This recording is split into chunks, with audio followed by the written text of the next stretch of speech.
Merry child. In front of a large forest lived a woodcutter with his wife and their only child, a 3-year-old girl. They were so poor that they no longer had daily bread and did not know what they should feed their daughter. The woodcutter went out into the forest full of worries to work, and as he was chopping wood, a beautiful woman suddenly appeared before him. She had a crown of shining stars on her head and said to him, "I am the Virgin Mary, the mother of the Christ child. Bring me your child, I will be its mother and take care of it." The woodcutter obeyed and brought his child, and gave it to the Virgin Mary, who took it up to heaven with her.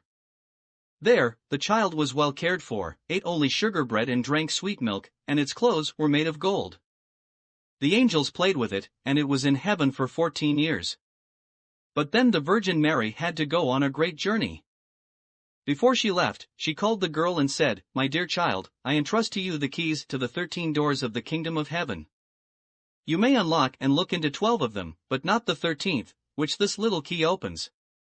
The girl promised to obey her commands. When the Virgin was gone, she opened one door each day and saw the dwellings of the kingdom of heaven. In each one, there was an apostle and so much splendor around that it had never seen such splendor and glory in its whole life. When she had unlocked the 12 doors, the forbidden one was still left. She resisted her curiosity for a long time, but eventually she was overwhelmed by it and opened the 13th door as well. And as the door opened, it saw the Trinity sitting in fire and splendor. It touched the splendor with its finger, and it turned completely golden. But then it quickly closed the door and ran away. Its heart was pounding and wouldn't stop. After a few days, the Virgin Mary returned from her journey and asked the girl for the keys to heaven. When she handed them over, she looked at her and said, "Did you not open the 13th door?" "No," she replied. Then she laid her hand on its heart, which was beating and beating, and saw that it had disobeyed her command and opened the door. "Are you sure you did not do it?" "No," the girl said again.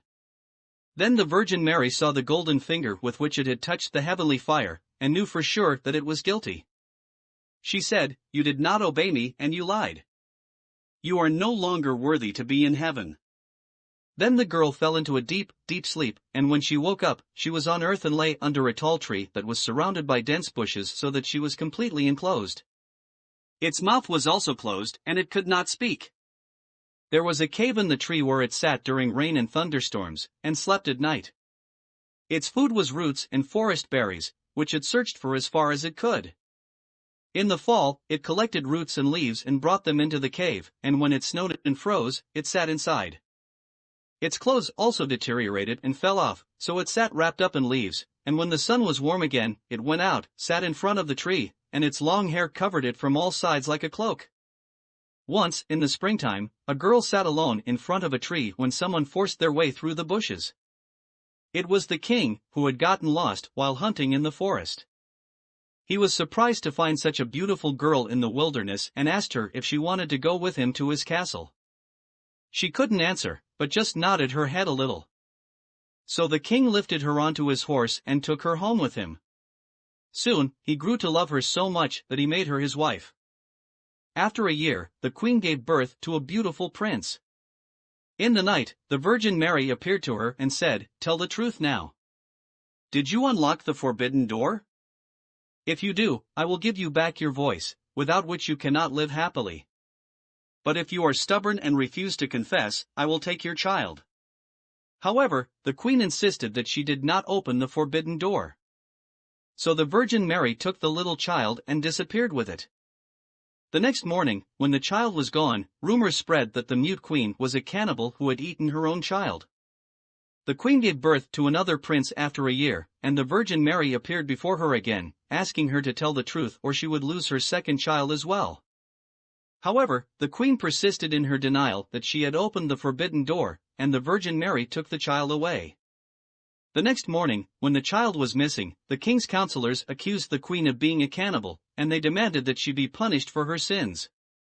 However, the king refused to believe them, as he loved his wife so much. When the queen gave birth to a princess in the 3rd year, the Virgin Mary appeared before her once again, taking her to heaven to show her the 2 eldest children playing with the world globe. She asked the queen one more time to confess her mistake and not to persist in her lie. But the queen was still unwilling to admit her guilt and remained steadfast in her denial. So the Virgin Mary left her and took the youngest child with her. The king could no longer hold back his counselors, who claimed that the queen was a cannibal. Since she was mute, she could not defend herself, and she was condemned to die by burning at the stake. As she stood tied up with the fire already starting to burn, her heart was moved, and she thought to herself, "Oh, if I had to die, I would love to confess to the Virgin Mary that I opened the forbidden door in heaven. How wickedly I have denied it." At that moment, the sky opened up, and the Virgin Mary came down with her two oldest children on either side and the youngest in her arms. The fire extinguished on its own, and the Virgin Mary approached the queen and said, "Since you wanted to tell the truth, your guilt is forgiven." She handed the children back to her, opened her mouth, so she could speak from then on, and granted her happiness for the rest of her life.